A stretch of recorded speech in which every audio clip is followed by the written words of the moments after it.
Fala aí, pessoal. Vamos agora a mais uma aula de geografia, agora falando sobre tópicos da América Latina, certo? A América Latina, ela é uma região criada a partir do critério de colonização e de cultura, certo? Dentro desse critério, o continente americano ele é dividido em duas regiões. A América anglo-saxônica, que é formada por Estados Unidos e Canadá, que teve a sua colonização feita por ingleses e franceses, certo? E foram colônias de ocupação.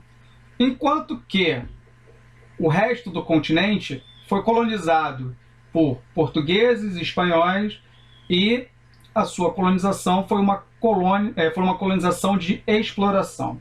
O que isso significa? O que é uma colônia de ocupação e o que é uma colônia de exploração?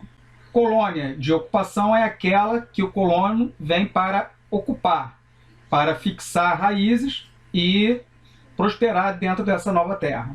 Enquanto que na colônia de exploração, o objetivo é recolher ou produzir o máximo de recursos possíveis que não poderiam ser produzidos no país colonizador, esses recursos serem exportados para essa metrópole, certo? O subdesenvolvimento da América Latina é fruto do histórico de colonização. Nessa frase, a gente indica o quê? A gente indica que boa parte do subdesenvolvimento tem como causa principal o seu processo de colonização. Por quê? Porque em nenhum momento, em uma colônia de exploração, se tem o objetivo de desenvolver aquela terra como se fosse a sua nova metrópole, certo?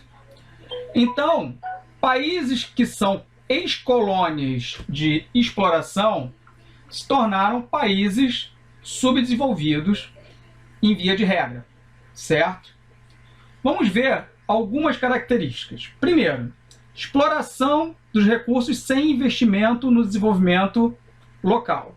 Então, você retira o máximo e você devolve o mínimo. Segundo, cultura de exploração.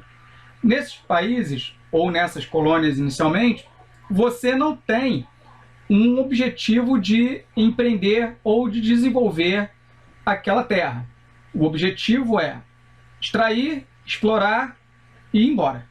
Falta de incentivo do Estado e de investimentos em infraestrutura. Então, o Estado ele não vai investir em infraestrutura nem buscar o desenvolvimento daquela região, certo? Falta de um mercado interno que pudesse absorver os produtos.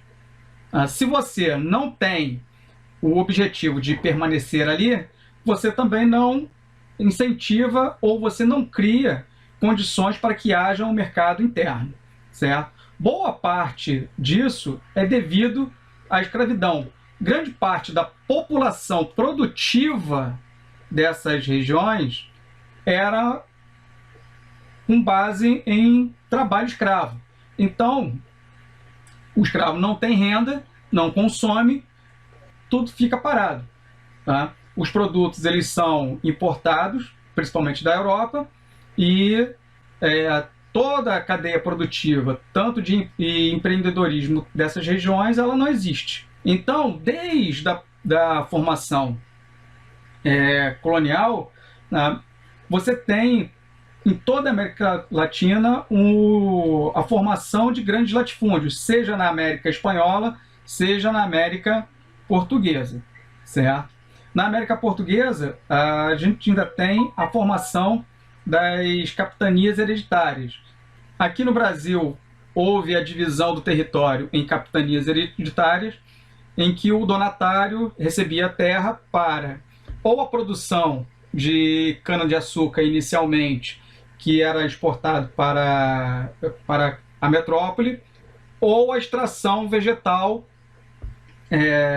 da floresta, que também era levado para a metrópole. Não havia, em nenhum momento, uma repartição das terras para que houvesse uma agricultura local para abastecer a população local. Tá? Política de dominação das elites locais. O que isso significa? Bom, em toda a América Latina você vai ter uma concentração de riqueza muito grande em um pequeno grupo, e esse grupo ele vai controlar a vida social da colônia. Vamos falar agora sobre urbanização da América Latina. O processo de urbanização da América Latina se dá através da lógica de exploração. Então, no caso da América Espanhola, você vai ter o seguinte: Incas, Maias e Astecas já tinham uma organização social extremamente desenvolvida. Então, eles já tinham cidades e já mineravam metais, coisa que os nossos indígenas aqui no Brasil não faziam. Então, no caso dos espanhóis, a lógica de exploração foi a seguinte: vamos ocupar as cidades indígenas e vamos escravizar esse povo que já tem uma organização de trabalho organizada em funções, tá? E vamos explorar os metais, certo? No caso do Brasil, você tem a formação de cidades portuárias, onde você tem a exploração inicialmente da vegetação, né? Exploração do pau-brasil e outras plantas. Você tem a produção de cana-de-açúcar, e todo esse material ele é exportado para a colônia a partir dessas vilas que ficavam no litoral, certo? Então, a urbanização da América Latina se deu da seguinte forma: o processo de urbanização da América Latina se dá através da lógica de exploração. Na América Espanhola, as cidades foram feitas com base nas cidades indígenas, novamente, voltado para a mineração.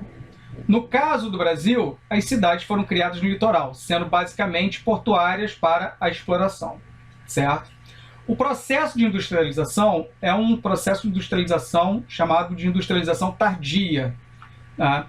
E a mecanização do campo incentivando o êxodo rural na época da Revolução Verde, certo? Forçando o crescimento desordenado das cidades.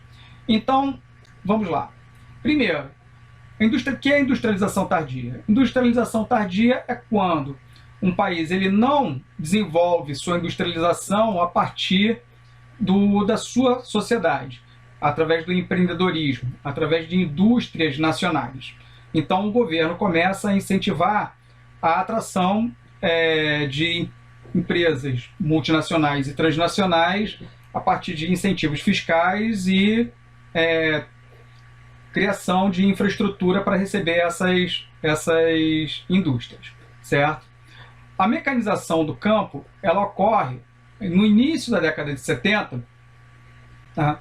De uma forma mais forte, através da chamada Revolução Verde, que é a entrada de uma forma mais intensa de insumos agrícolas e de mecanização, fazendo com que haja uma redução da quantidade de empregos no campo, além do endividamento de pequenos proprietários rurais. Isso incentiva o êxodo rural, a mecanização do campo junto com a industrialização. E isso atrai uma grande parte da população que mora no campo para ir para as cidades. Isso faz com que o crescimento desordenado dessas cidades aconteça de uma forma muito mais intensa, certo? Atualmente, grande parte da população urbana vive à margem do que se considera o mínimo em termos de saneamento e infraestrutura urbana. Essas populações vivem nas periferias, longe dos centros urbanos, onde se concentram a população com maior poder aquisitivo. Ok?